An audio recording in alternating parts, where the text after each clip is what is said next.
In this video, we are going to start first chapter of class 10th NCERT math book. As you can see, the name of first chapter is real number. तो आइए पहले समझते हैं कि real number क्या होते हैं। देखिए, रियल नंबर वो नंबर होते हैं जिन्हें हम नंबर लाइन पर रिप्रेजेंट कर सकते हैं। ठीक है, अब रियल नंबर दो टाइप्स के नंबर का कलेक्शन होता है। कौन कौन से number? Rational number and irrational number. ठीक है, अब देखिए रेशनल नंबर क्या होते हैं। रेशनल नंबर वो नंबर होते हैं जिन्हें हम P/Q की फॉर्म में लिख सकते हैं और जहाँ पर Q जो है वो कभी भी ज़ीरो के बराबर नहीं होगा। ठीक है, तो रेशनल नंबर को समझने के लिए हमें एक पॉइंट ये याद रखना होगा कि कोई भी नंबर जिसे हम P/Q की फॉर्म में लिख सकते हैं और जहाँ पर Q जो है वो कभी भी ज़ीरो के बराबर नहीं होगा तो वो नंबर क्या कहलाएंगे? Rational number. ठीक है, अब देखिए दूसरा पॉइंट क्या है कि रेशनल नंबर जो होते हैं वो टर्मिनेटिंग होते हैं एंड रिपीटिंग होते हैं। ठीक है, जैसे देखिए 0.19636363। ठीक है, तो ये जो नंबर है वो यहाँ पर ख़त्म हो गया, मतलब यहाँ पर टर्मिनेट हो गया और यहाँ पर जो ये टर्म्स हैं 636363 वो क्या हो रही हैं? रिपीट हो रही हैं। तो ये भी क्या है? Rational number. ठीक है, तो रेशनल नंबर को समझने के लिए हमें दो पॉइंट्स याद रखने होंगे कि कोई भी नंबर जिन्हें हम P/Q की फॉर्म में लिख सकते हैं और जहाँ पर Q कभी भी ज़ीरो के बराबर नहीं होगा। ठीक, अब दूसरा पॉइंट क्या है? टर्मिनेटिंग होना चाहिए एंड रिपीटिंग होना चाहिए। टर्मिनेटिंग मीन्स जिसका जहाँ पर ये नंबर एंड हो जाए वहाँ पर वो टर्मिनेट हो जाता है, और रिपीटिंग होना चाहिए मतलब इसकी जो टर्म्स है वो क्या होनी चाहिए? रिपीटिंग होनी चाहिए। ठीक है, अब देखिए इर्रेशनल नंबर क्या होते हैं? इर्रेशनल नंबर वो नंबर होते हैं जिन्हें हम P/Q की फॉर्म में नहीं लिख सकते।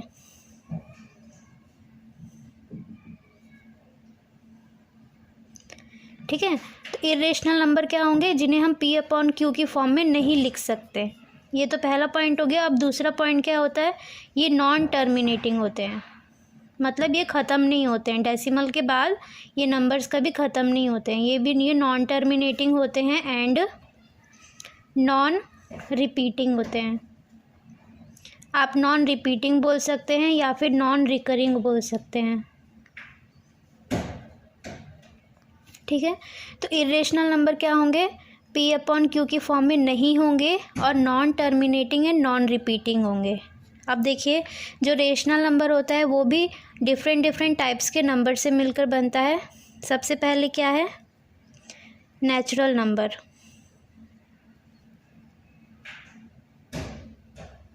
देखिए नेचुरल नंबर जो होते हैं वो 1 से स्टार्ट होते हैं और कहाँ तक जाते हैं? Up to infinity. उसके बाद आते हैं होल नंबर। जो होल नंबर होते हैं वो ज़ीरो से स्टार्ट होते हैं और कहाँ तक जाते हैं? Up to infinity. ठीक है, देखिए नेचुरल नंबर हैं वो सारे होल नंबर में आते हैं, लेकिन सारे होल नंबर नेचुरल नंबर में नहीं आते। क्यों?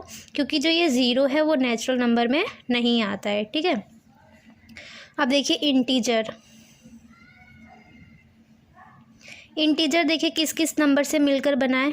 0 1 2, ये भी कहाँ तक जाएगा? इन्फिनिटी तक। और देखिए यहाँ पर -1 -2 और ये भी कहाँ तक जाएगा? माइनस इन्फिनिटी तक। ठीक है, तो ये हमारे होते हैं पॉजिटिव इंटीजर और ये हमारे होते हैं नेगेटिव इंटीजर। ठीक है, और जो ये ज़ीरो होता है ये नाइदर पॉजिटिव नॉर नेगेटिव। ठीक है, अब देखिए जो ये जो है वो तो नेचुरल नंबर्स ही हैं, है ना? 1 2 3 4 ये जो नेचुरल नंबर्स ही हैं, तो हम नेचुरल नंबर को पॉजिटिव इंटीजर भी बोल सकते हैं। ठीक, और ये जो -1 -2 है ये नेगेटिव नेचुरल नंबर्स हैं। ठीक है, तो इंटीजर जो है वो किस किस नंबर से बना है? Positive natural number, zero and negative natural number. या फिर अगर हम ज़ीरो को इसके साथ इंक्लूड कर दें, ये 0 1 2 3 को एक साथ इंक्लूड कर दे तो वो क्या नंबर बन जाएंगे? Whole number. तो इंटीजर किन किन नंबर से मिलकर बने? Whole number and negative natural numbers. ठीक है, तो वैसे तो हम ये सब कुछ पढ़कर आए हैं, फिर भी मैंने एक बार सारी चीज़ों को रिकॉल कर दिया है। अब हम इस चैप्टर की पहली एक्सरसाइज के क्वेश्चंस को स्टार्ट करेंगे। चलिए रीड करते हैं कि पहला क्वेश्चन क्या है। Use Euclid division algorithm to find HCF of 135 and 225। ठीक है, तो इस क्वेश्चन में बोला है कि हमें यूक्लिड डिवीजन एल्गोरिथम का यूज़ करना है किसके लिए, HCF निकालने के लिए, किस किस का, 135 एंड 225 का। तो इस क्वेश्चन को सॉल्व करने से पहले हमें ये समझना होगा कि यूक्लिड डिवीजन एल्गोरिथम होता क्या है। तो आइए देखते हैं कि क्या होता है। देखिए मैंने इसका स्टेटमेंट लिख दिया है, अब मैं इसको पढ़कर बताती हूँ, फिर मैं इसको एक्सप्लेन करूँगी आपको। ठीक है, तो यूक्लिड डिवीजन लेमा क्या होता है। देखिए, given any two positive integer a and b there exist unique integer q and r satisfying a is equal to B Q plus r। ठीक है, हमें दो पॉजिटिव इंटीजर दिए गए होंगे a और b। ठीक, और फिर there exist two unique integer, दो यूनिक इंटीजर एग्जिस्ट करेंगे q एंड r जो कि सेटिस्फाई करेंगे इस इक्वेशन को। ठीक है, और जहाँ पर r की जो वैल्यू है वो हमेशा क्या होगी, 0 से बड़ी होगी या फिर 0 के बराबर होगी और b से छोटी होगी। ठीक है, देखिए जो यहाँ पर a दिया गया है वो क्या है, वो डिविडेंट है, b क्या है, डिवाइज़र है, q क्या है, क्वोशिएंट है और r क्या है, रिमाइंडर है। मैं ऐसे लिखकर बताती हूँ, a क्या है, डिविडेंट, b क्या है, डिवाइज़र, q है क्वोशिएंट और r रिमाइंडर। ठीक है, लिख देती हूँ मैं, a is dividend, b is divisor, q is quotient and r is remainder। ठीक है, अब देखिए पहले क्वेश्चन में हमें बोला गया है एक्सरसाइज 1.1 का पहले का फर्स्ट पार्ट। ठीक है, उसमें हमें बोला गया है कि हमें HCF निकालना है 135 का और 225 का, और हमें उसमें उस क्वेश्चन में यूज़ क्या करना है, यूक्लिड डिवीजन लेमा। ठीक है, तो हम पहले क्या करेंगे, इन दोनों नंबर्स को कंपेयर करेंगे। So since 225 is greater than 135, जो 225 है वो 135 से ग्रेटर है, we apply Euclid division lemma.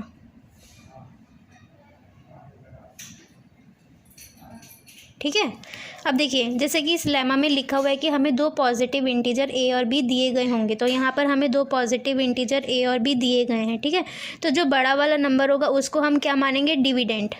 Dividend क्या है, a है, तो यहाँ पर a क्या हो गया, 225। ठीक है, अभी हमने यूक्लिड डिवीजन लेमा अप्लाई कर दिया है, तो हम इन दोनों नंबर्स को इस इक्वेशन की फॉर्म में लिखेंगे। तो 225 is equal to 135 q plus r। हमें q और r की कोई वैल्यू पता नहीं है, तो हम यहाँ पर q और r ही लिखेंगे। ठीक, और देखिए जो बड़ा नंबर है उसको मैंने क्या माना है, डिविडेंट, तो a क्या है, डिविडेंट, और 135 क्या है, डिवाइज़र। ठीक है, अब देखिए अब हम इन दोनों नंबर को डिवाइड करेंगे और फिर q और r की वैल्यू निकालेंगे। 135 एंड 225, 135 बन जा 135, इन दोनों को हम माइनस करेंगे तो आएगा 90। ठीक है, तो 225 is equal to 135 multiply 1 plus 90। अब देखिए हेयर 135 इज़ ग्रेटर देन 90। अब मैंने किस किस नंबर को कंपेयर किया है, जो मेरा रिमाइंडर आया है उसको और जो मेरा डिवाइज़र था उसको। ठीक है, तो अब मैंने इन दोनों नंबर्स को कंपेयर किया है, तो अब हमारा नया डिवाइज़र, हमारा जो नया डिवाइज़र है वो बन जाएगा 90 और जो नया डिविडेंट है वो बन जाएगा 135। Our new divisor is 90 and new dividend is 135। ठीक है, अब देखिए हम दोबारा से इसमें क्या अप्लाई करेंगे, यूक्लिड डिवीजन लेमा का अप्लाई करेंगे। Again we apply Euclid division lemma. ठीक है, यूक्लिड डिवीजन लेमा का यूज़ कर रहे हैं तो हम फिर से क्या लिखेंगे, ऐसे ही लिखेंगे 135 is equal to 90 q plus r। ठीक है, अब देखिए q और r की वैल्यू निकालने के लिए दोबारा से डिवाइड करेंगे, तो मैं यहीं पर डिवाइड कर देती हूँ। 90 को मैंने डिवाइज़र बना दिया है और 135 को डिविडेंड बना दिया है। ठीक, अब देखिए मैं इसको 90 बन जा 90, यहाँ पर हमारे पास आ गया 45। ठीक है, तो हम इन वैल्यूज़ को यहाँ रख देते हैं 90 मल्टीप्लाई 1 प्लस 45। ठीक, अब देखिए दोबारा से हम कंपेयर करेंगे। Here 90 is greater than 45, so our new divisor is 45 and new dividend is 90। ठीक है, अब देखिए, अब ये दोबारा से क्या करेंगे, फिर से यूक्लिड डिवीजन लेमा का यूज़ करेंगे। Again we apply Euclid division lemma. ठीक है, तो देखिए 90 is equal to 45 q plus r. अब दोबारा से हम यहाँ डिवाइड करके और क्यू और आर की वैल्यू निकालेंगे। तो 45 टू जा 90, तो हमारा रिमाइंडर क्या आ गया 0। Now 90 is equal to 45 multiply 2 plus 0। ठीक है, अब देखिए हमारा रिमाइंडर यहाँ पर 0 आ गया, तो अब हम इससे आगे यूक्लिड डिवीजन लेमा का यूज़ नहीं कर सकते। तो यहाँ पर हमारा जो ये प्रोसेस है बार बार यूक्लिड डिवीजन को यूज़ करने का, वो स्टॉप हो जाएगा। So r is equal to 0, thus this process stops here. तो ये प्रोसेस क्या हो जाएगा, यहीं पर रुक जाएगा। और जिस स्टेप पे हमारा जो r की वैल्यू है वो 0 आ जाएगी, उस स्टेप में जो हमारा डिवाइज़र होगा, ये डिवाइज़र है ना, और ये डिविडेंड है और ये क्वोशिएंट है। ठीक है, तो जिस स्टेप में r की वैल्यू 0 आएगी, तो जो हमारा डिवाइज़र होगा वही हमारा क्या होगा, HCF। तो so r is equal to 0, this process stops here and the divisor 45 is our required HCF। ठीक है, तो जो 45 है वो हमारा HCF हो जाएगा, जो कि हमें निकालना था इस क्वेश्चन में। ठीक है, जिस फॉर्मेट में मैंने इस क्वेश्चन को कराया है, आप इस फॉर्मेट को एग्ज़ाम में बिल्कुल लिख सकते हैं। और जो भी इस क्वेश्चन से रिलेटेड डाउट होंगे, आप मेरे को कमेंट सेक्शन में पूछ सकते हैं मुझसे। ठीक है, अब हम इसका नेक्स्ट पार्ट देखते हैं। देखिए ये क्वेश्चन 1 का सेकंड पार्ट है। इस क्वेश्चन में भी हमें क्या दिया हुआ है, 2 पॉजिटिव इंटीजर दिए हुए हैं। ठीक है, तो जैसे पीछे वाले क्वेश्चन में हमने किया ना, पहले क्या करेंगे, इन दोनों नंबर्स को कंपेयर करेंगे। देखिए, since 38220 is greater then 196, we apply Euclid division lemma. ठीक है, अब देखिए यूक्लिड डिवीजन लेमा का यूज़ कर रहे हैं और 2 पॉजिटिव इंटीजर दिए हुए हैं, तो दो यूनिक इंटीजर एग्जिस्ट करेंगे। कौन कौन से एग्जिस्ट करेंगे, क्यू और आर। ठीक है, तो यूक्लिड डिवीजन लेमा का यूज़ कर रहे हैं, तो हम इन दोनों नंबर्स को इस इक्वेशन की फॉर्म में लिख सकते हैं, 196 क्यू प्लस आर। ठीक है, अब क्यू और आर की वैल्यू निकालने के लिए बताइए क्या करना होगा, हाँ डिवाइड करेंगे। ठीक है, तो देखिए यहाँ पर डिवाइड करते हैं, 196 38220। ठीक है, तो 196 2 जा 382। ठीक है, ये आ गया 0 और 20 आ गया रिमाइंडर।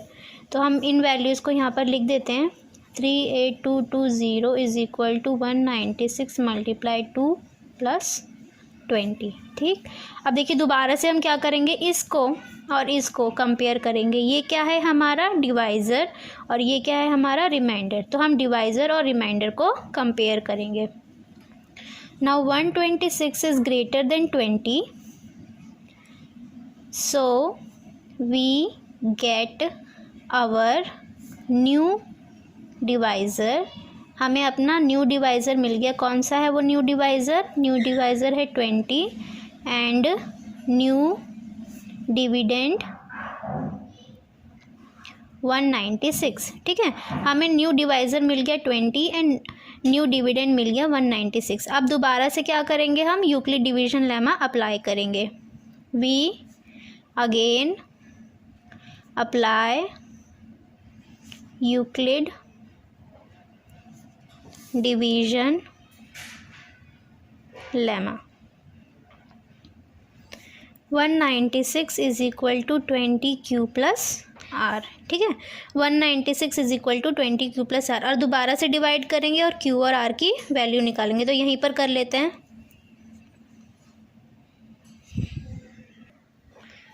तो 29 × 180 माइनस करेंगे तो क्या बचेगा 16, ठीक है। तो देखिए वैल्यूज़ रखते हैं, 20 × 9 + 16। अब दोबारा से कंपेयर करेंगे। हेयर 20 इज़ ग्रेटर देन 60, 20 जो है वो 16 से बड़ा है। So we get our new divisor. नया डिवाइज़र हमें क्या मिल गया 16, एंड न्यू डिविडेंड, नया डिविडेंड क्या मिल गया 20, ठीक है। Now we again apply Euclid division lemma. फिर से अब लिखेंगे 20 is equals to 16Q plus R, ठीक। अब दोबारा से देखिए डिवाइड करते हैं। 16 × 1 = 16, हमने माइनस किया 4 आ गया, ठीक है। तो इन वैल्यूज़ को यहाँ पुट कर देते हैं। अब दोबारा से कंपेयर करेंगे। Here 16 is greater than 4, so we get our new divisor 4 and new dividend 16. Now we again apply Euclid division lemma, ठीक है। तो अब दोबारा से यूक्लिड डिवीजन लेमा का यूज़ करेंगे। तो देखें यहाँ डिवाइड करते हैं, 4 को हमने डिवाइज़र बना दिया और 16 को हमने क्या बना दिया डिविडेंड। तो ये देखिए 4 × 4 = 16 और रिमाइंडर आ गया 0, ठीक है। तो 16 इज इक्वल टू 4 × 4 + 0। जैसे मैंने पीछे वाले क्वेश्चन में बताया था कि अब जब हमारा रिमाइंडर 0 आ जाएगा तो हम इस प्रोसेस को यहीं पर स्टॉप कर देंगे। Here remainder is 0, so the process stops। यहाँ पर प्रोसेस स्टॉप हो गया। और मैंने क्या बताया था कि जब रिमाइंडर 0 हो जाएगा तो उस केस में जो हमारा डिवाइज़र होगा वही हमारा क्या होगा HCF होगा। तो here remainder is 0, so the process stop and the divisor 4 is the required HCF, ठीक है। तो जिस HCF की हमें खोज थी, जिस HCF को हमें खोजना था, निकालना था, वो क्या निकला 4, ठीक है। किसका HCF है ये HCF ऑफ 196 एंड 38220, इसका HCF क्या आ गया 4। ये हमारा क्वेश्चन कंप्लीट हो गया।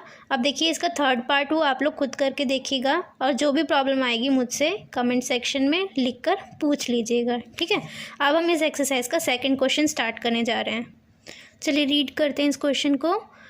Show that any positive integer, कोई भी positive integer is of the form 6Q + 1। किसी पॉजिटिव इंटीजर को हम किस फॉर्म में लिख सकते हैं 6Q + 1 और 6Q + 3 और 6Q + 5। यहाँ पर हमें क्या दिखाना है कि किसी पॉजिटिव इंटीजर को हम किस तरीके से लिख सकते हैं 6Q + 1, 6Q + 3 और या फिर 6Q + 5, ठीक है। Where Q is some integer, जहाँ पर Q जो है वो कोई इंटीजर होगा। तो आइए इसका सॉल्यूशन देखते हैं कि कैसे सॉल्व करेंगे हम इस क्वेश्चन को। देखिए इस क्वेश्चन में हमें एक पॉजिटिव ऑड इंटीजर को शो करना है, तो इसलिए हम क्या करेंगे, एक पॉजिटिव ऑड इंटीजर लेंगे, कंसिडर करेंगे। Let a be the positive odd integer, ठीक है। ए को हमने क्या मान लिया, positive odd integer, and b is equal to 6, और बी को क्या मान लिया, 6। क्यों, क्योंकि हमें ए को किस फॉर्म में रिप्रेजेंट करना है, 6q + 1, 6q + 3, 6q + 5 की फॉर्म में। देखिए यहाँ पर हमने ए को मान लिया पॉजिटिव ऑड इंटीजर और बी को मान लिया है 6। अब हम क्या करेंगे, यहाँ पर हम क्या करेंगे, यूक्लिड डिवीजन लेमा अप्लाई करेंगे, ठीक है। Then by Euclid division lemma, Euclid division lemma का यूज़ कर रहे हैं तो क्या आ जाएगा, a is equal to B Q plus r, ठीक है। a is equal to B Q plus r कहाँ से आ गया, यूक्लिड डिवीजन लेमा से आया है। फॉर सम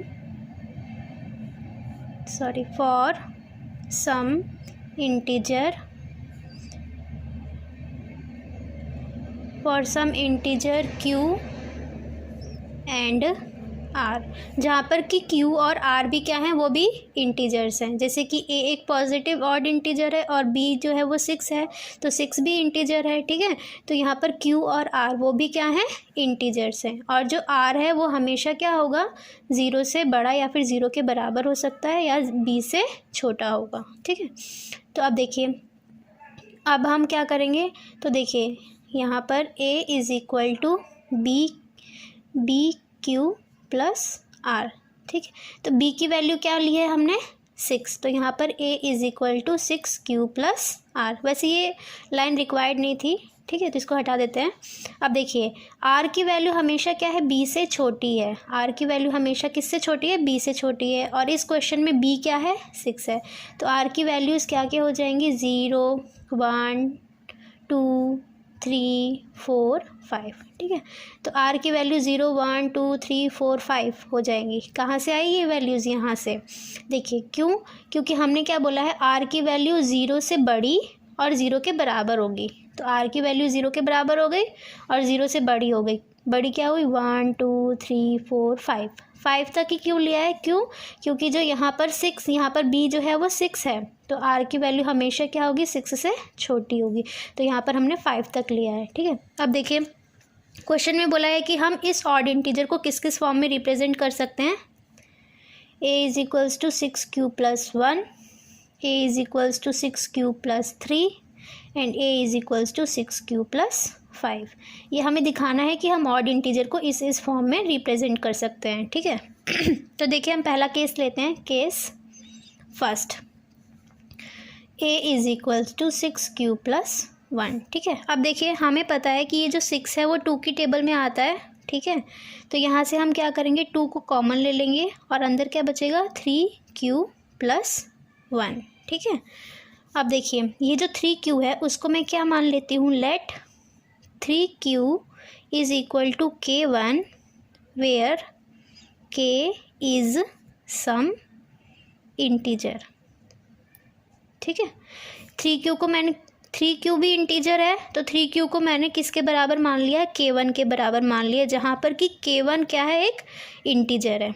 तो इसको अब मैं यहाँ पर 3q की जगह क्या लिख दूँगी, k1। तो a is equals to 2k1 + 1, ठीक है। ये केस 1 हो गया है।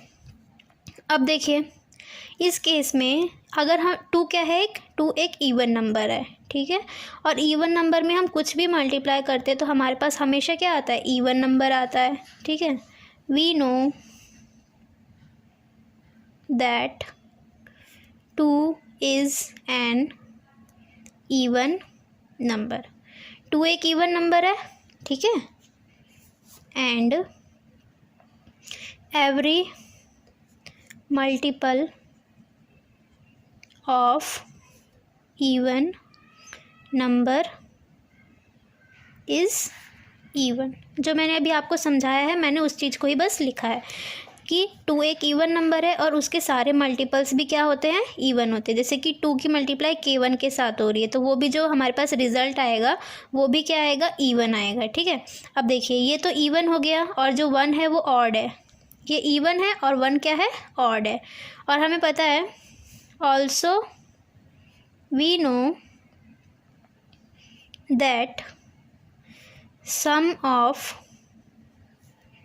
even and odd number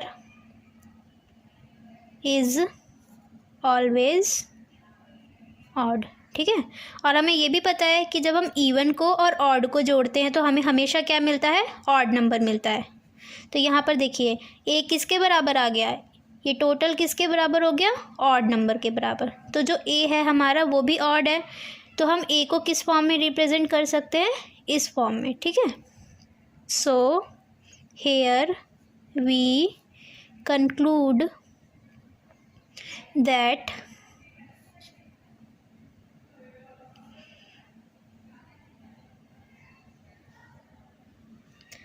a positive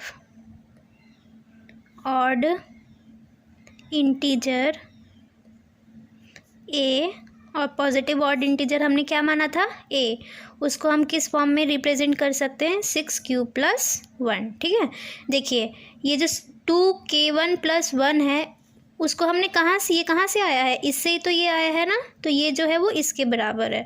तो यहाँ से हमने ये दिखा दिया कि जो हम पॉजिटिव इंटीजर ए है उसको हम किस फॉर्म में रिप्रेजेंट कर सकते हैं, 6 + 1 की फॉर्म में रिप्रेजेंट कर सकते हैं। ठीक है, अब देखिए केस 1 में तो हमने दिखा दिया, अब हमें दूसरे केस में भी दिखाना है कि हम ए को 6 + 3 की फॉर्म में भी रिप्रेजेंट कर सकते हैं। तो हम केस सेकंड देखते हैं। देखिए a = 6 + 3, यहाँ पर लेट करेंगे। अभी हम श्योर नहीं है कि हम a को 6 + 3 की फॉर्म में लिख सकते हैं, तो इसलिए हमने क्या किया है, लेट किया है, अज्यूम किया है।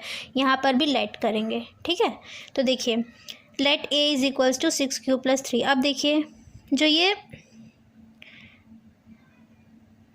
6 और जो 3 है वो दोनों किसकी टेबल में आते हैं, 3 की टेबल में आते हैं। तो a = 3 हम कॉमन ले लेंगे, 3 = सॉरी। अब देखिए केस सेकंड देखते हैं। केस सेकंड में क्या था कि पॉजिटिव ऑड इंटीजर को किस फॉर्म में हम रिप्रेजेंट कर सकते हैं, a = 6 + 3 की फॉर्म में। ठीक है, तो यहाँ पर हम ये लेट कर लेते हैं। जो a है हमारा वो पॉजिटिव ऑड इंटीजर है, तो हमने लेट किया, सिर्फ माना है कि हम उसको इस फॉर्म में रिप्रेजेंट कर सकते हैं। ठीक है, अब देखिए a = 6 + 2 + 1, हम 3 को ऐसे लिख सकते हैं ना, 2 + 1।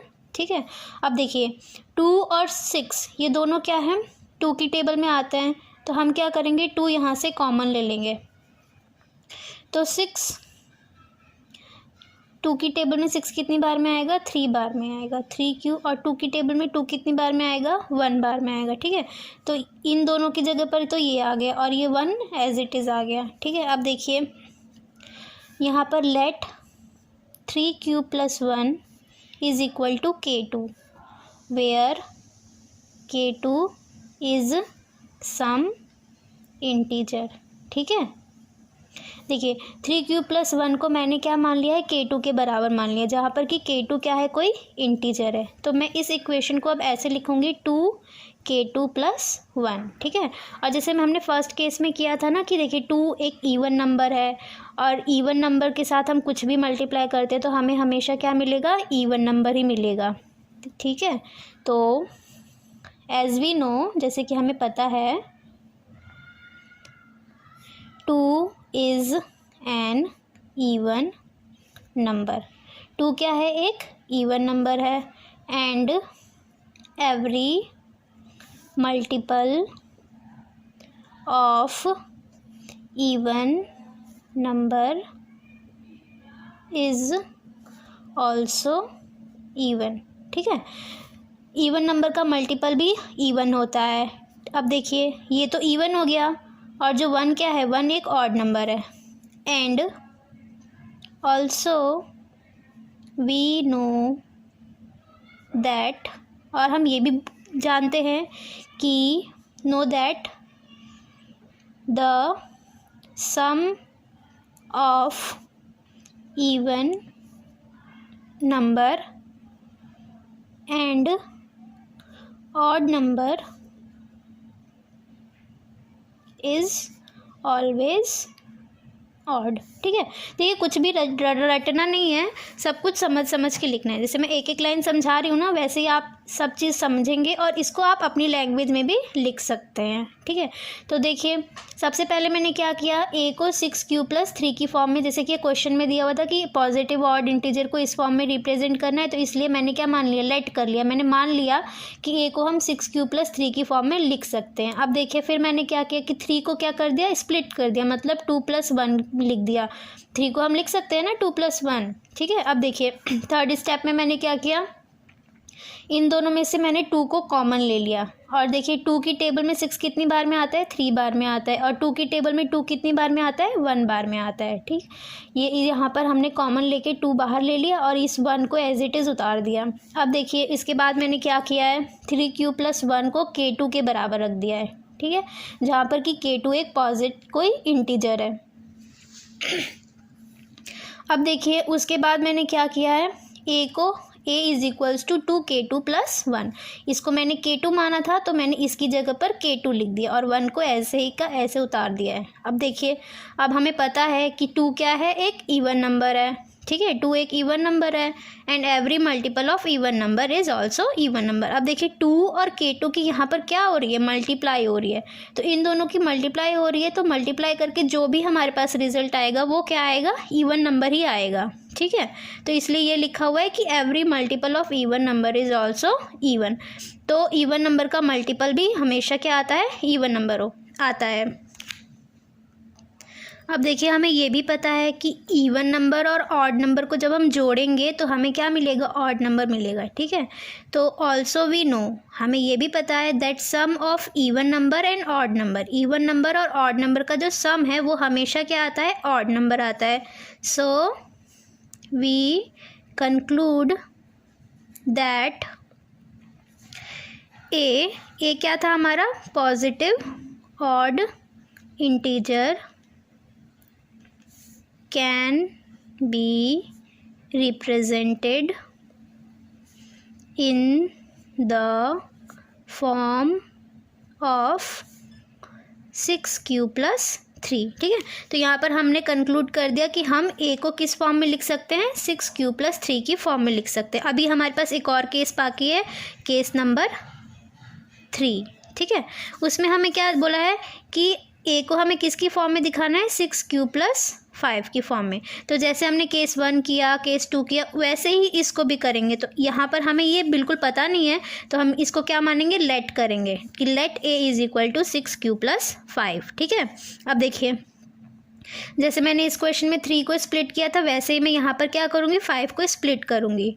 तो 5 को हम स्प्लिट इस तरीके से करना है कि पीछे ऑड नंबर आना चाहिए। तो 4+1 5 है, 4 इवन है और 1 क्या है, ऑड है। अब देखिए ये दोनों नंबर्स 2 की टेबल में आते हैं तो हम 2 क्या करेंगे, कॉमन ले लेंगे। यहाँ पर आ गया 3q और यहाँ पर आ गया 2।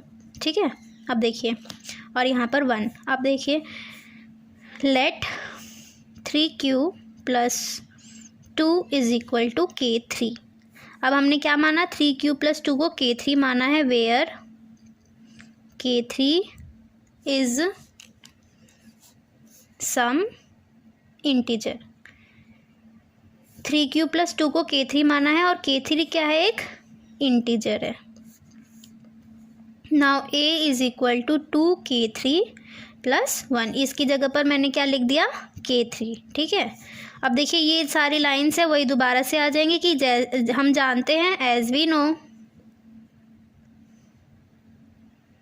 हम जानते हैं that 2 is an even number. 2 क्या है, एक इवन नंबर है and every multiple of even number is always even. Even number का मल्टीपल भी हमेशा क्या होता है, इवन नंबर होता है। ठीक है, तो as we know that 2 is an even number and every multiple of even number is also even number, ठीक है। अब देखिए ये तो इवन हो गया, अब इवन में ऑड जोड़ेंगे। एंड वी ऑल्सो नो, और हमें ये भी पता है दैट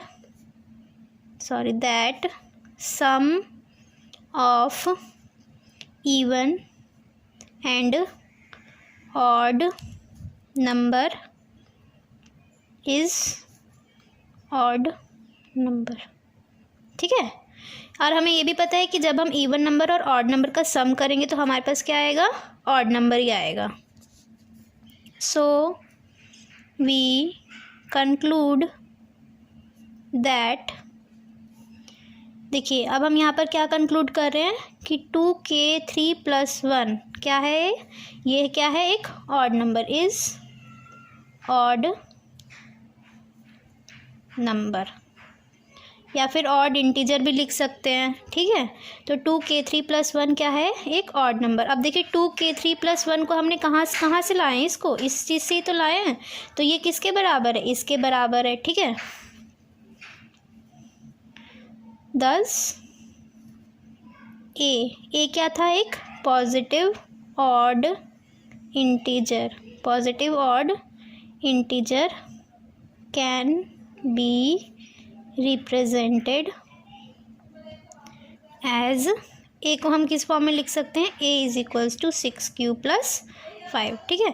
तो ये हमने तीनों केस में से दिखा दिया है कि हम कैसे कैसे ए को एक पॉजिटिव ऑड इंटीजर को इस फॉर्म में रिप्रेजेंट कर सकते हैं। देखिए रटने की बिल्कुल ज़रूरत नहीं है और ये डरने की भी ज़रूरत नहीं कि बहुत लंबा क्वेश्चन है, बहुत ईजी क्वेश्चन है, बिल्कुल बस समझने के लिए है, बिल्कुल भी रटना नहीं है और सब चीज़ों को एक एक करके समझते जाना है। देखिए सेम स्टेप फॉलो हो रहे हैं, ठीक है।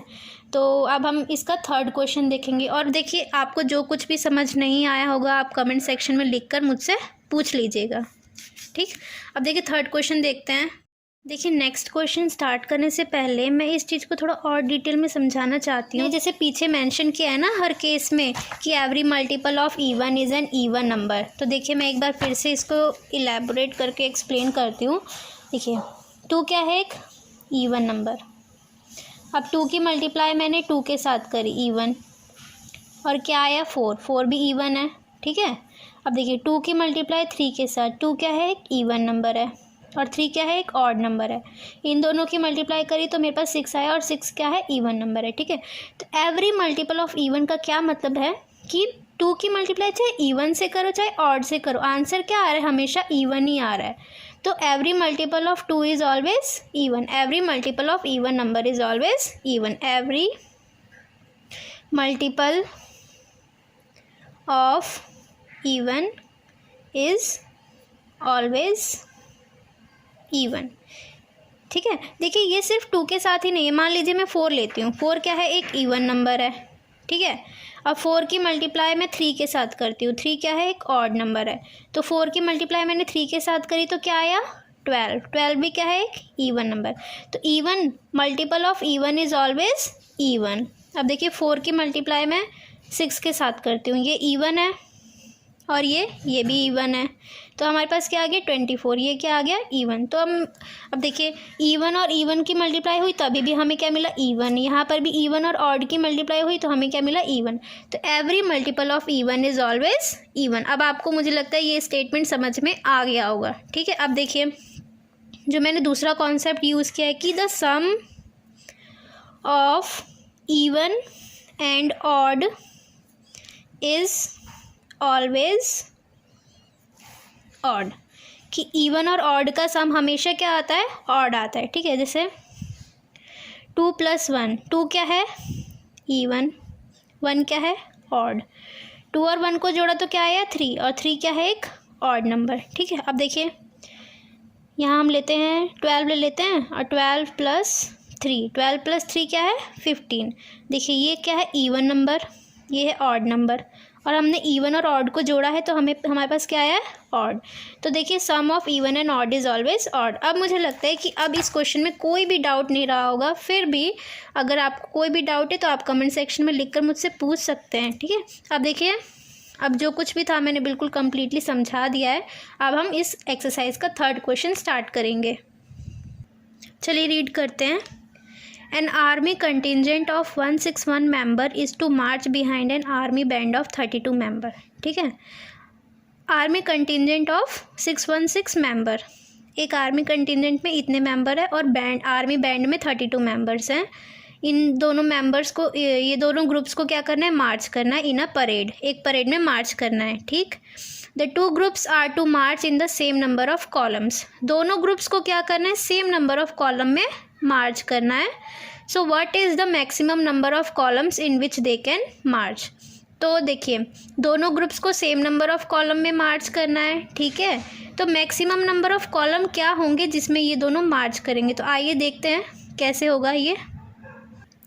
देखिए क्वेश्चन में मैक्सिमम नंबर पूछा है तो उसके लिए हम क्या निकालेंगे, HCF निकालेंगे। ठीक है, और HCF निकालने के लिए यूज़ क्या करेंगे, यूक्लिड डिवीजन लेमा का यूज़ करेंगे, जैसे कि हमने फर्स्ट क्वेश्चन में किया था। अब देखिए दोनों कंटिजेंट को सेम नंबर ऑफ कॉलम्स में मार्च करना है, तो सबसे पहले हमें ये समझना होगा कि कॉलम होते क्या हैं। ये तो होती है रोज़, ठीक है, और ये होते हैं कॉलम्स। ठीक, अब देखिए क्या है, पहला member of army contingent equal to 616 member. ठीक है, आर्मी कंटिजेंट में कितने मेंबर्स हैं, इतने। Member of army band, band में कितने मेंबर्स हैं, 32 मेंबर्स। ठीक, अब दोनों मेंबर्स को सेम नंबर ऑफ कॉलम में मार्च कर रहे हैं, तो maximum number of column equal to क्या होगा, HCF ऑफ 616 एंड 32। यहाँ पर एंड की जगह कॉमा भी लगा सकते हैं। ठीक है, तो मैक्सिमम नंबर ऑफ कॉलम निकालने के लिए हम क्या करेंगे, इन दोनों का HCF निकालेंगे और क्या यूज़ करेंगे, यूक्लिड डिवीजन लेमा का यूज़ करेंगे। ठीक है, तो जैसे पहले क्वेश्चन में हमने किया था, देखिए since 616 is greater than 32 we apply Euclid division lemma। ठीक है, we apply Euclid division lemma को अप्लाई करेंगे, तो 616 is equal to 32Q plus R। अब Q और R की वैल्यू हमें पता नहीं है, तो वो कैसे निकालेंगे हम, इससे क्या करेंगे, इसको डिवाइड करेंगे 616। अब देखिए 32 बन जा 32, माइनस करेंगे 11 में से 2 गया 9 और 5 में से 3 गया 2 और यहाँ पर आ गया 6। ठीक है, अब देखिए 32 9 जा 9 2 जा 18 और ये 27 आ गया। ठीक है, अब देखिए यहाँ पर आ गया 8 और ये 0 0, यहाँ आ गया 288। ठीक है, अब देखिए अब हम इन वैल्यूज़ को यहाँ लिख देते हैं, 616 is equals to 32 multiply 19 plus 8। ठीक, अब दोबारा से क्या करेंगे, कंपेयर करेंगे। 32 इज़ ग्रेटर देन 8, 32 क्या है, 8 से ग्रेटर है। So we consider 8 as new divisor, 8 को क्या मानेंगे, नया डिवाइज़र मानेंगे, एंड 32 एज न्यू डिविडेंड, और 32 को क्या मानेंगे, नया डिविडेंड। ठीक है, और दोबारा से क्या करेंगे, यूक्लिड डिवीजन लेमा अप्लाई करेंगे, and again we use Euclid division lemma. ठीक है, अब देखिए यूक्लिड डिवीजन लेमा यूज़ कर रहे हैं, तो इसको ऐसे लिख सकते हैं, 32 is equals to 8Q plus R। ठीक है, अब यहाँ पर देखते हैं डिवाइड करके 32, 8 4 जा 32। ठीक है, तो Q की वैल्यू आ गई 4 और R की वैल्यू आ गई ज़ीरो।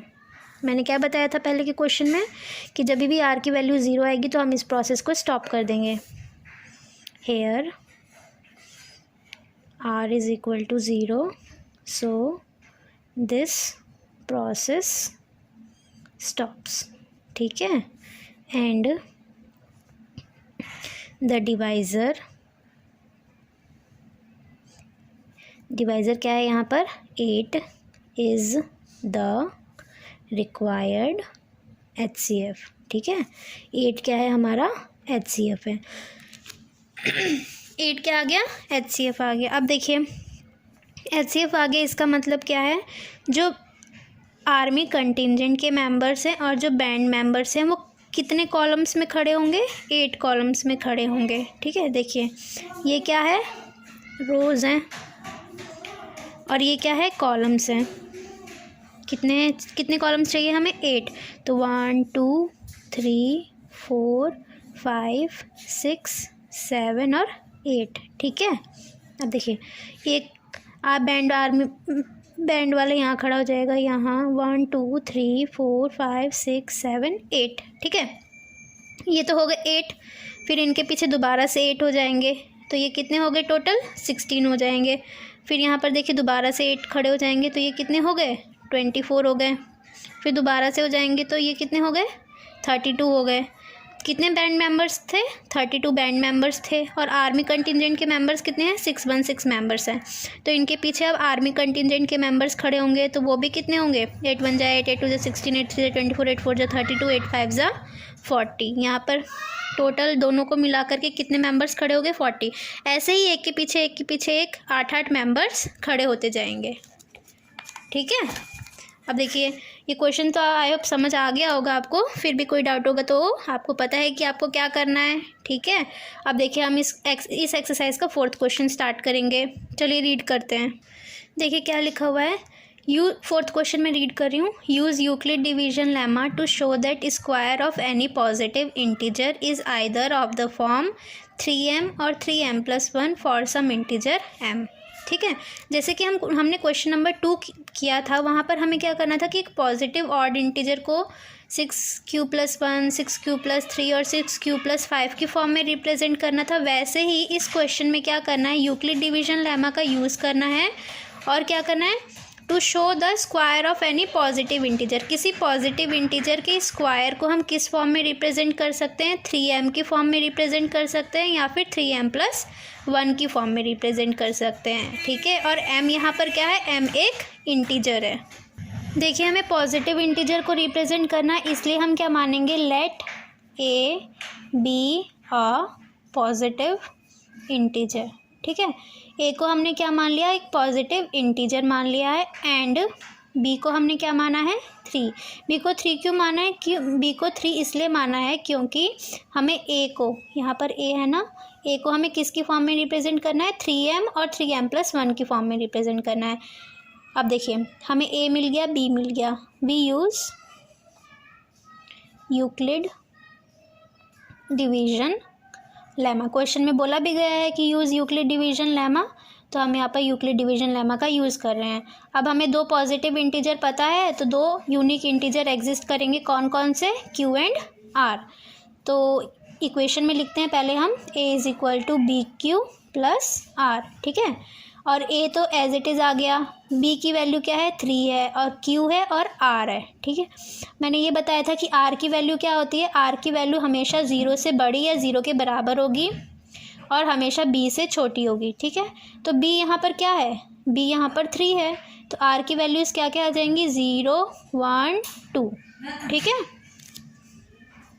अब देखिए अब हम क्या करेंगे, अब हम एक एक करके यहाँ पर r की वैल्यू रखेंगे। तो पहली वैल्यू जब हम रखेंगे a is equals to 3q+0, तो इसको हम ऐसे भी लिख सकते हैं a is equal to 3q। ठीक है, तो ये हमारा इक्वेशन 1 हो गया। अब हम यहाँ पर r की वैल्यू 1 रखेंगे, a is equals to 3q+1, 3q+1 ये हमारी इक्वेशन नंबर 2 हो गई, और a is equals to 3q+2 ये हमारी इक्वेशन नंबर 3 हो गई। ठीक है, अब देखिए हम इक्वेशन 1 लेते हैं, यूजिंग इक्वेशन 1 का यूज़ करेंगे, a is equals to 3q। ठीक है, हमें क्या बोला गया है कि स्क्वायर ऑफ पॉजिटिव इंटीजर, ये पॉजिटिव इंटीजर है, तो चलिए अब हम इसका क्या करते हैं, स्क्वायर। स्क्वायर करेंगे तो दोनों तरफ करेंगे, तो स्क्वायरिंग बोथ साइड, ठीक है। तो देखिए ए का स्क्वायर और यहाँ पर 3q का स्क्वायर, ठीक। तो ये हो गया ए का square is equals to 9q का स्क्वायर। अब देखिए जो 9 है वो 3 की टेबल में आता है, तो हम इसको ऐसे लिख सकते हैं कि 3 स्क्वायर, ठीक है। अब देखिए let 3q square is equals to m1, ठीक है। m1 या फिर k1 मान लेते हैं, where k1 is some integer, ठीक है। 3q स्क्वायर को हमने k1 मान लिया और k1 क्या है, एक इंटीजर है, तो इसको मैंने अब ऐसे लिख दिया a square is equals to 3k1, ठीक है। अब देखिए ये हो गया हमारा केस 1 यूज़ करने से, इक्वेशन 1 जब हमने यूज़ करी तो ये आ गया। अब दूसरा इक्वेशन यूज़ करते हैं, यूजिंग इक्वेशन 2 सेकेंड, 2 या सेकेंड एक ही बात है, a is equals to 3q plus 1, ठीक है। अब यहाँ पर दोबारा से अब हम क्या करेंगे, स्क्वायरिंग बोथ साइड, दोनों तरफ स्क्वायर करेंगे, तो a का square is equals to 3q plus 1 का होल स्क्वायर, ठीक है। और देखिए यहाँ पर कौन सा फॉर्मूला अप्लाई होगा, x प्लस वाई का होल स्क्वायर का फॉर्मूला अप्लाई होगा। किया है इसका formula x square plus Y square plus 2xy, ठीक है। x प्लस वाई का होल स्क्वायर का फॉर्मूला क्या है, x square plus Y square plus 2xy। यहाँ पर x क्या है 3q और y क्या है 1, ठीक है। तो 3q square plus 1 square plus 2 bracket 3q और 1, तो ये आ गया 9q स्क्वायर, ये 1 आ गया और ये आ गया 6q, ठीक है। अब देखिए अब क्या करेंगे हम, 9q स्क्वायर और 6q इन दोनों को हमने एक साथ लिख दिया और इसको पीछे लिख दिया। अब 9 और 6, अब देखिए 9 और 6 दोनों किसकी टेबल में आते हैं, 3 की टेबल में आते हैं, तो हम इन दोनों नंबर्स में से क्या करेंगे, 3 कॉमन ले लेंगे। 3 की टेबल में 9 कितनी बार में आता है, 3 बार में, तो ये आ गया 3q स्क्वायर, और 3 की टेबल में 6 कितनी बार में आता है, 2 बार में आता है, तो ये हो गया 2q और प्लस 1। अब दोबारा से let 3q square plus 2q is equal to k2, where k2 is some integer, ठीक है। यहाँ पर हमने 3q स्क्वायर प्लस 2q को किसके बराबर मान लिया, k2 के बराबर, और जहाँ पर k2 क्या है, k2 कोई इंटीजर है। अब हम यहाँ पर क्या लिखेंगे, k2 लिखेंगे। So a square is equals to 3k2 plus 1, ये हमारा केस सेकंड हो गया। अब देखिए क्वेश्चन में बोला क्या है कि a स्क्वायर को हम 3m और a स्क्वायर को हम 3m प्लस 1 की फॉर्म में लिखेंगे। तो अब देखिए इक्वेशन नंबर 3 का यूज़ करेंगे, यूजिंग इक्वेशन 3, ठीक है। तो इक्वेशन 3 क्या थी, a is equals to 3q plus 2। अब हम क्या करेंगे, squaring both side, a square is equals to 3q plus 2 का होल स्क्वायर, और यहाँ पर दोबारा से कौन सा फॉर्मूला अप्लाई होगा, x प्लस वाई का होल स्क्वायर का फॉर्मूला अप्लाई होगा। तो क्या फॉर्मूला है, X square plus Y square plus 2xy, ठीक है। So a is equals to 3q square plus 2 square plus 2 bracket 3q bracket 2, ठीक है। So a is equals to 9q square plus 4 plus 3 2 जा 6 एंड 6 2 जा 12q। अब जो q वाली terms है उनको हम एक साथ ले लेंगे, और देखिए हम 4 को कैसे लिख सकते हैं, 3 प्लस 1, ठीक है। अब ये जो 3 टर्म्स हैं, ये 9q स्क्वायर 12q और 3, ये तीनों टर्म्स जो हैं वो 3 की टेबल में आती हैं, तो इन तीनों टर्म्स में से हम क्या करेंगे, 3 को कॉमन ले लेंगे। तो 3 यहाँ पर 3q स्क्वायर हो जाएगा, यहाँ पर 4q हो जाएगा और यहाँ पर 1 हो जाएगा, और ये 1 एज इट इज़ आ जाएगा, ठीक है। अब देखिए let 3q square plus 4q plus 1 is equal to K3 where K3 is some integer. ठीक है, so a square is equals to 3K3 plus 1। मैंने इसकी जगह पर क्या लिख दिया, K3। तो देखिए अब हमने पहली इक्वेशन का यूज़ किया, दूसरी इक्वेशन का यूज़ किया और तीसरी इक्वेशन का यूज़ किया है। तो तीनों इक्वेशन को देखते हुए हम ये देख पा रहे हैं कि हमने पहली इक्वेशन का जो यूज़ किया था उसमें हम ए स्क्वायर को किस फॉर्म में लिख लिया था, उस हमने 3K1 में। दूसरी इक्वेशन का यूज़ जब किया था तो उसमें हमने ए स्क्वायर को 3K2 प्लस 1 की फॉर्म में लिख लिया था। और जब हमने तीसरी इक्वेशन का यूज़ किया तो उसमें हमने क्या किया, ए स्क्वायर को हम किस फॉर्म में लिख पाए, 3K3 के फॉर्म में लिख पाए। तो हम क्या लिखेंगे अब देखिए, now we can conclude that the square of any positive integer can be represented in the form of 3m or 3m plus 1 where m is some integer। ठीक है, तो देखिए अभी मैंने बताया ना कि इक्वेशन 1 का यूज़ करके, 2 का यूज़ करके और 3 का यूज़ करके हमने ये दिखा दिया है कि पॉजिटिव इंटीजर के स्क्वायर को हम इस फॉर्म में रिप्रेजेंट कर सकते हैं। तो ये हमारा क्वेश्चन नंबर 4 कंप्लीट हो गया है और आई होप आप लोगों को समझ में आ गया होगा। अब हम इस एक्सरसाइज का last question, 5th question read करेंगे। ठीक है, देखिए, use Euclid division lemma to show that cube of any positive integer is of the form 9m plus 1 और 9m प्लस 8। जैसे हमने 4th क्वेश्चन किया था ये भी वैसे ही होगा। इस क्वेश्चन में भी यूक्लिड डिवीजन लेमा यूज़ करना है और पॉजिटिव इंटीजर का क्यूब। 4th क्वेश्चन में हमने क्या किया था कि पॉजिटिव इंटीजर का स्क्वायर शो किया था। इस क्वेश्चन में हमें क्या करना है, पॉजिटिव इंटीजर का क्यूब, उसको शो करना है कि उसे हम किस फॉर्म में लिख सकते हैं, 9m प्लस 1 या फिर 9m प्लस 8 की फॉर्म में लिख सकते हैं। ठीक है, तो आइए सॉल्यूशन स्टार्ट करते हैं। तो देखिए, हम क्या मानेंगे, let a be a positive integer. A को हमने क्या माना है, पॉजिटिव इंटीजर, एंड बी को हमने माना है 3। ठीक, बी को 3 क्यों माना है, क्योंकि क्वेश्चन में बोला है कि पॉजिटिव जो इंटीजर है उसके क्यूब को हमें किसकी फॉर्म में किसकी फॉर्म में दिखाना है, 9m की फॉर्म में, 9m प्लस 1 की फॉर्म में और 9m प्लस 2 की फॉर्म में दिखाना है। ठीक है, तो जो 3 है वो 9 का मल्टीपल है, इसलिए हमने यहाँ पर 9 बी को क्या नहीं माना है, 9 नहीं माना है, 3 माना है। ठीक है, तो ये चीज़ ध्यान रखनी है कि इस इक्वेशन में हमने बी को क्या माना है, 3 माना है। अब देखिए, हमें एक पॉजिटिव इंटीजर ये मिल गया और दूसरा पॉजिटिव इंटीजर ये मिल गया। अब क्वेश्चन में बोला है कि हमें यूक्लिड डिवीजन लेमा का यूज़ करना है। तो now we use Euclid division lemma. ठीक है, यूक्लिड डिवीजन लेमा का यूज़ कर रहे हैं। तो a is equal to B Q plus R, और b हमारे पास 3 है तो 3q प्लस आर।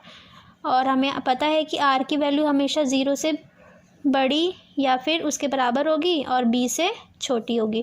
तो b से छोटी होगी, इसका मतलब है कि 0 की वैल्यू क्या क्या होगी, 0, r की वैल्यू क्या क्या होगी, 0, 1 और 2। ठीक है, तो देखिए हम इन वैल्यूज़ को इस इक्वेशन में रखते हैं। ये वाली इक्वेशन हमारी है।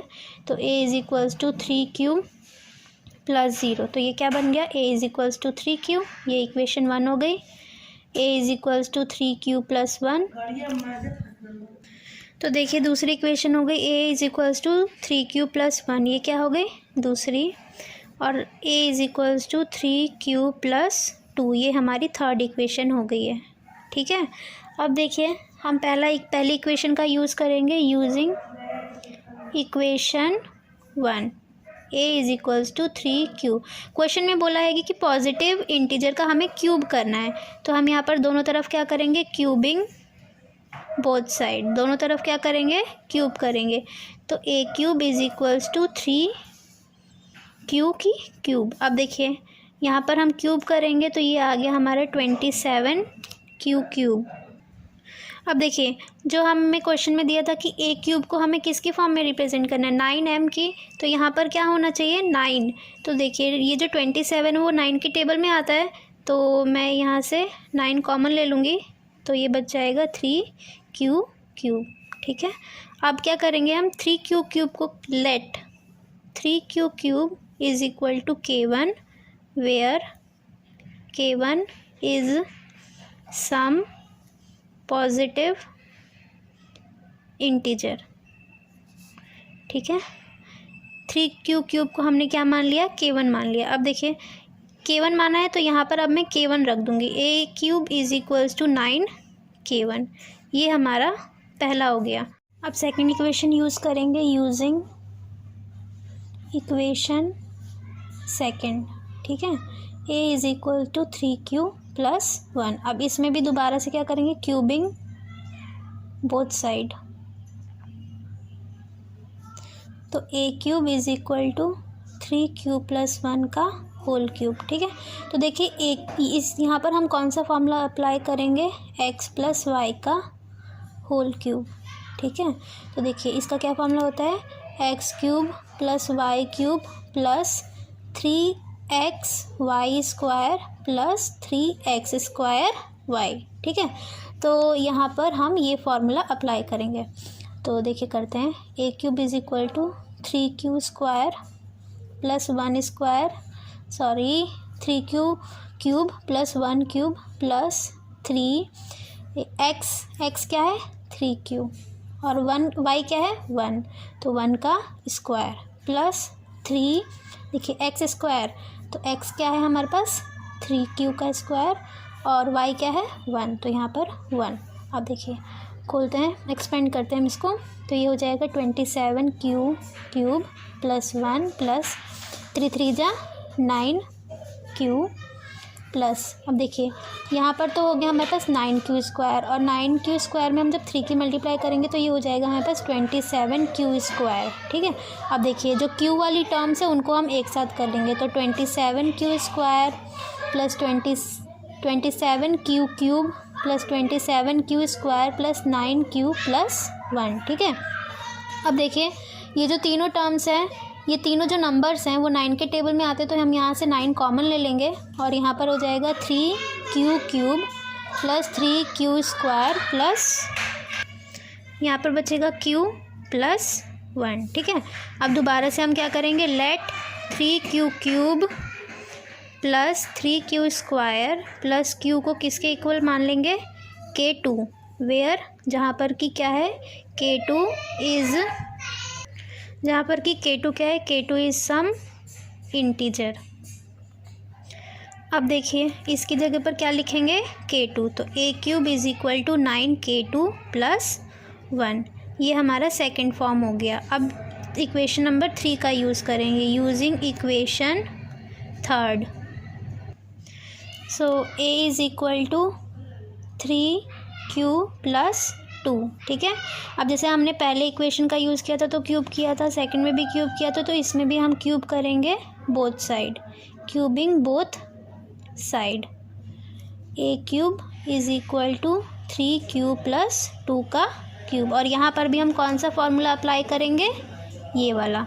ठीक है, तो x प्लस वाई का होल क्यूब, तो देखिए x cube plus Y cube plus 3x Y square plus 3x square Y. ठीक है, अब हम फॉर्मूला अप्लाई कर देते हैं, a cube is equal to 3Q cube plus 2 cube plus 3, देखिए यहाँ पर x की टर्म क्या है 3Q और यहाँ पर y की टर्म क्या है 2 और y पर स्क्वायर है, प्लस 3Q स्क्वायर और यहाँ पर 2। अब देखिए ये हो जाएगा 27Q क्यूब, ये हो गया 8 प्लस, देखिए 3 3 जा 9, और यहाँ ये 9q हो जाएगा और ये हो गया 4। अब यहाँ पर क्या हो गया 3 और ये हो गया हमारे पास 9q² और ये 2 हो गया। अब देखिए 27q³ प्लस 8 प्लस 9 4 जा 36q प्लस ये देखिए 3 2 जा 6 और 9 6 जा 54q²। ठीक है। अब देखिए अब हमने q वाली टर्म्स को एक साथ लिख लिया है और हम यहाँ देख सकते हैं कि ये जो तीनों टर्म्स है वो 9 की टेबल में आती है। तो हम इन तीनों टर्म्स में से क्या करेंगे 9 को कॉमन ले लेंगे। तो 9 3 जा 27, 9 6 जा 54 और 9 4 जा 36 और यहाँ 8 आ गया। अब दोबारा से क्या करेंगे हम late 3q³ plus 6q² plus 4q को किसके इक्वल रखेंगे k3, जहाँ पर कि k3 क्या है where k3 is some integer. k3 क्या है एक इंटीजर है। अब देखिए a³ is equal to 9k3 plus 8। ये हमने तीसरा फॉर्म भी रिप्रेजेंट कर दिया है। तो देखिए अब हमने इस सॉल्यूशन में इन या फिर from the solution we can see that, इस सॉल्यूशन में हम देख सकते हैं कि see that the cube of positive integer can be. तो देखिए मैंने क्या लिखा है कि from the solution we can see that cube of positive integer can be represented as 9k1, 9k1 plus 1 और यहाँ 9k2 होगा या 9k3 प्लस 8। ठीक है। तो हमने इस सॉल्यूशन में देखा कि हम किसी भी पॉजिटिव इंटीजर के क्यूब को किस फॉर्म में लिख सकते हैं, इस फॉर्म में लिख सकते हैं, इस फॉर्म में लिख सकते हैं, इस फॉर्म में लिख सकते हैं। तो hence cube of a positive integer can be represented as 9m plus 1 और 9m प्लस 8। ठीक है। आई होप आप लोगों को ये क्वेश्चन सॉल्यूशन समझ में आ गया होगा। और अगर कोई भी डाउट है तो आपको पता है क्या करना है, मेरे से कमेंट सेक्शन में लिखकर पूछ लेना है। ठीक है। और वीडियो पसंद आई होगी तो प्लीज़ इस वीडियो को लाइक कीजिएगा और मेरे साथ ऐसे ही पढ़ते रहने के लिए मेरे चैनल को सब्सक्राइब कीजिएगा। Thank you.